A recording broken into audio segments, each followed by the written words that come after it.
I'd like to welcome you to Hockey Inside Out. My name is Adam Susser, and I'm thrilled to introduce myself to you as the show's new host. I'm actually a comedian, so whenever you feel yourself rolling your eyes, that's only because I'm trying to make you laugh. Let's take a look at what we're going to be talking about on this week's episode. Number 1, we ask our panelists what their predictions are for the Habs this season. Number 2, will the Canadiens live to regret trading PK Subban this year? Number 3, will Alexander Radulov score goals under Michel Therrien's defensive-minded system? And number 4, are we surprised to see Mikhail Sergachev and Andie Lekhonen make it out of Habs training camp alive to start the season in uniform? Remember, little old Sergey's only 18 years old. Let's meet our panel. Stu Cowan is with us today, formerly the Gazette sports editor. He was recently demoted back to sports writer. Sorry to hear about your demotion, Stu. She's a sports columnist at CBC Daybreak who is a regular panelist on this show all throughout last year. She walked into the studio today with blood already dripping down her face. I said, "Hey, Andie, let's keep the bloodlust for the show." And she said, "You better watch your back, Adam Susser. I'm coming to get you." Andie Bennett, ladies and gentlemen. I met this man for the first time in studio today, and I said to him, "Mr. Nilan, I am a huge fan of yours. I've been following your career for years, and I'm absolutely thrilled that we're going to be working together. Do you mind if I call you Knuckles?" And he said, "Well, my friends call me Knuckles. You can call me Sir." Chris Nilan, everyone. I spent my allowance this past weekend at my astrologist conservatory, and by reading the stars and rubbing her magic ball, we concluded the following about the Habs' upcoming season. Alexander Radulov will give Max Pacioretty a run for his money as the team's leading goal scorer. Andrew Shaw will be that Gallagher clone that we want him to be. And Shay Webber will not only change the culture of the team, but make other teams think twice before pushing us around. Throw in a healthy Carey Price and a Brendan Gallagher, and a Galchenyuk who will have his biggest season to date, and you've got yourself one hell of a Stanley Cup contender that'll easily make the playoffs. They'll finish first in the East and third overall. Hey, that's my astrologist's translation of the universe's opinion, and I'm sticking to it. Where do you see the Habs finishing the season this year? I think the Habs are going to make the playoffs. I don't know where they're going to finish in the East, but I can guarantee they're going to play 82 games, and they're going to be a lot better than they were last year. I think a lot of it's going to depend on Carey Price, just like last year. If he stays healthy, he covers up a lot of mistakes or errors, and there's a lot of questions I think about offense, where the goals are going to come from. Will Radulov score? Lekhonen, what's going to happen with him? And I think they're going to miss PK's puck possession, bringing the puck out of their end. So if Carey Price is healthy, I say they make the playoffs in the bottom 4. And if he doesn't stay healthy, I don't think they do. There's definitely still some question marks, right? Like nobody knows what the future is for Radulov, how much he's changed, if he's really matured that much, and how much of an effect he's going to have on the score sheet. But I do see the Canadiens making the postseason and not the falling ass backwards into the playoffs. I think they'll comfortably make it into the playoffs, whether or not they're going to have enough changes done to really be a contender against those top teams. I mean, you're going to have to see them play a few games. There's too many changes in the offseason right now to confidently say what type of team they're going to be. It's all of these factors that are so nebulous right now, and especially seeing how it's going to function under Coach Therrien's system. But it's exciting. Sergachev, Lekhonen, I mean, these guys are going to be fun to watch. I have to disagree about the PK. I think they're not going to miss PK lugging the puck and hogging the puck all the time. They're going to have a team that moves the puck, and that's really what they wanted last year. A lot of times when he hung on to the puck, it would throw the offense all off. Forwards would be waiting for the puck. They'd never get it. He'd get pressure. He'd have to turn back. I mean, that all looks good and everything, but it really hurts the overall offense of the team. I think Radulov is one of the big question marks coming in, and even the players were saying they didn't really know much about him when he came here. They knew the story about him missing curfew in Nashville, etc. But he's been a real pleasant surprise. Just being around him every day at practice, he's the happiest guy on the ice. He's having a lot of fun. He seems to enjoy the attention. So I was sort of wondering about him when he came here, but I think he's going to have a good season. And he's got contract on his mind too, He does. right? He has a one-year deal. Going back to what Chris said, do you think that the Habs will live to regret the PK trade, Stu? I don't think they will this year maybe, but I think moving forward they will, because the difference in the age, and Shay Webber is Shay Webber. We know what we're going to get from him. As Chris said, he's a solid guy. He makes high percentage plays. He's a good leader. But PK is still in his prime, and I think PK is only going to get better, whereas Shay Webber is maybe on the downslope of his career. So I think this year the Canadiens look like they'll be okay without him, and they're going to be a totally different looking team. But I think moving forward, the longer we go on, I think the more this trade will be in. For sure, I mean, but that is the obvious play that Bergevin is going for, right? He wants to win in the next year or two, 3 tops, if that. Well, I agree with some of that moving forward, but then I look at Sergachev, a young kid, 18 years old. I think moving forward, he'll pick up that slack. He's a good puck-moving defenseman. He's smart with the puck. He can handle the puck. So I don't think they're going to miss PK all that much even down the road now. You know, and Shay Webber, I know a lot of people say the age difference there, but, you know, this kid's in shape. He's in unbelievable shape. He takes care of himself.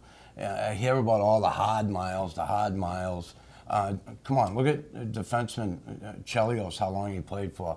Defensemen play longer, and maybe he might not be at the peak of where he was when he was in Nashville 3 years from now, but he'll still be a really good defenseman. I'm not going to lie. I am sure there's going to be moments where you're going to watch PK Subban in Nashville, you know, Subban end-to-end, Subban with the spinorama, something that's going to make you hurt a little bit and be like, man, I wish seeing that on the... Not you, Chris. Not you, Chris. We know that. There's no love lost for you, but some may miss that.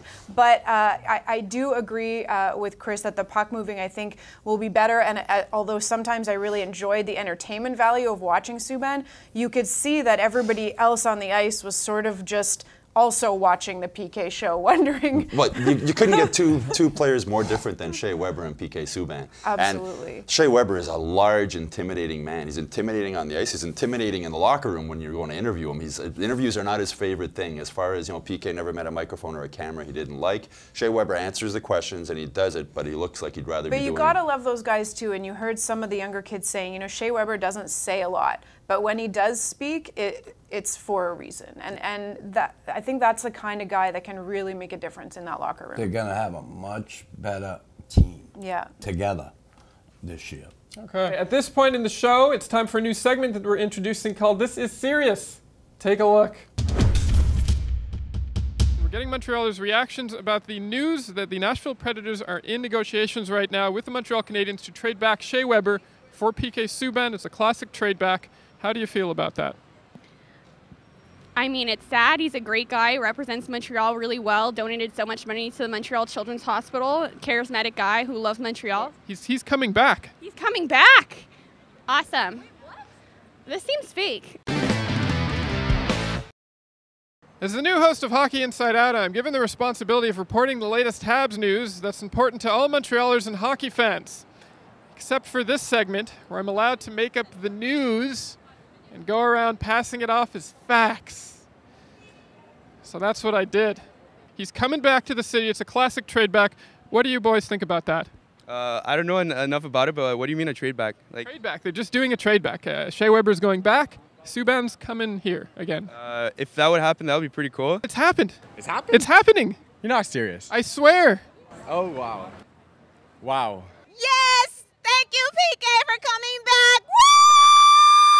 That's the best news I've gotten all day, and I'm really excited. Marc Bergevin released a statement this morning. Okay, I'll read you the statement. Well, yeah, because I'm not gonna take it. It takes too long to take out my phone. He said that it was a mistake. It was in the heat of the moment. Okay, and I hope Montrealers can find it in their hearts to forgive me. How do you feel about that? Can you forgive him? This is fake. No, it's not fake. Oh, damn it. It's not fake. Hold on. Hold on. Yes? Are you serious? Okay. I just found out that they're trading Carey Price for PK Subban. I don't think that's better. I don't think that's true, is it? It can't be true. They're trading Carey Price for PK Subban. Oh, no. Oh, no. Are you kidding me? Really? I'm not joking. That's what they told us. Is this confirmed? 99%. Well, who's your source? No. Please.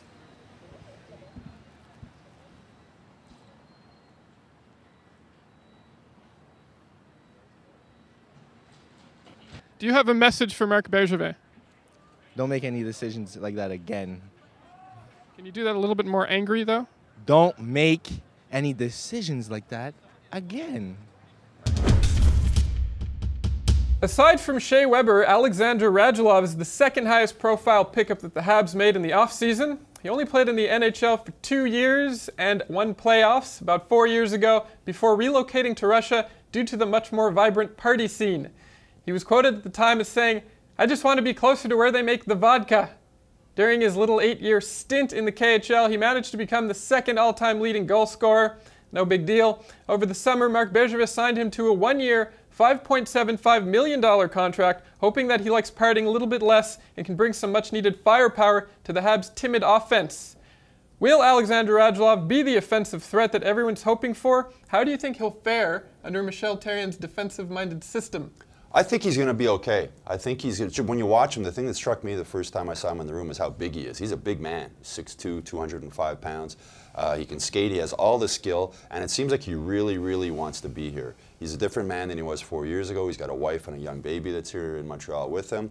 And just, I was wondering about him when he came, but the more I've been around him, the more I think he really wants to be here and really wants to prove he can play in the NHL, and I think he'll do okay. Did you say the more he really wants to be here, or the more he really wants a beer?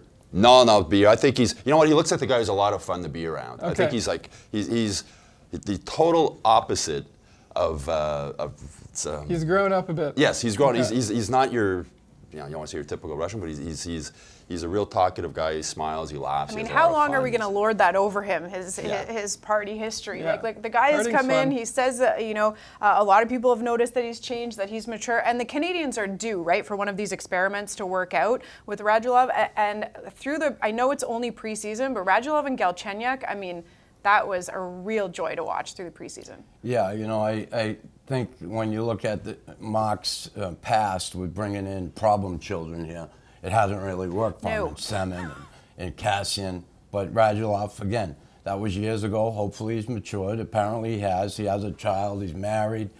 He wants to settle down, and he wants to play for another contract. As far as Therrien's defensive system, I mean, when you don't have the puck, you're on defense. When you have the puck, you're on offense. You play defense in your own zone and sometimes in the neutral zone. I don't think it'll affect him at all. If anything, it'll help him become a more complete player.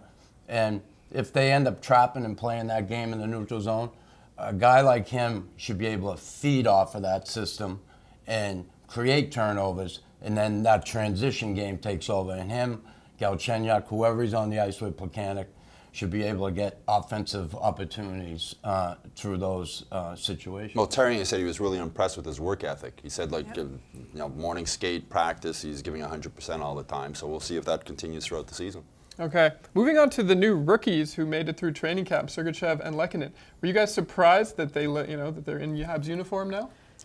Even J.J. Daigneault, the assistant coaches, spoke to me the other day. It's what rarely happens. And Daigneault said he was surprised. I mean, they knew how good this kid was. They knew he was obviously the number 9 overall pick. But he just came into camp and just looked so good that they basically had to keep him. And then the Jeff Petrie injury also might have played a role in it. But it's amazing. This kid didn't speak a word of English last year when he went to Windsor. His English is almost perfect now.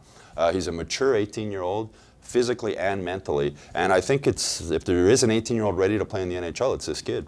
I went from thinking there was no way that they were going to put an 18-year-old defenseman to start the season with the team, and traditionally the Canadians have been very reticent to kind of rush young guys, to then you watched him and you heard some of the things that the coaches were saying and some of his teammates were saying about him, about his maturity, about his hockey sense, about his size. I mean, he's not an 18-year-old. He doesn't have that 18-year-old skinny neck body. I mean, the guy he's a big kid. 215 out there. pounds. Physically, he's set, I think, for the NHL right now, but yeah, he's a little young. He has to mature. I thought originally he was going to be here for the 9 games. Now I think he's here for the long term. The Petrie injury, I don't believe has anything to do with it.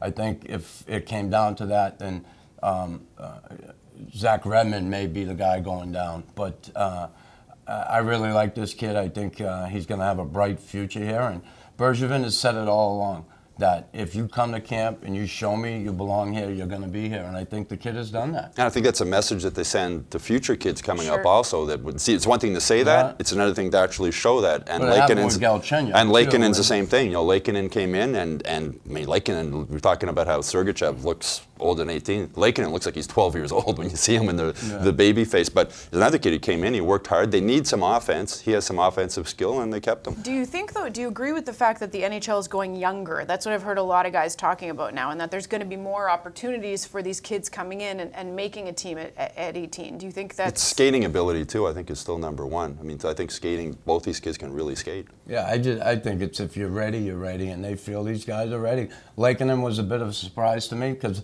I don't think we knew much about him, right? No. We didn't know a whole lot about him until Saku Koivu come out and said he can play now, and it seems like everybody's listening to that, and he belongs here. But, you know, he had 9 shots his first game. He had some other opportunities.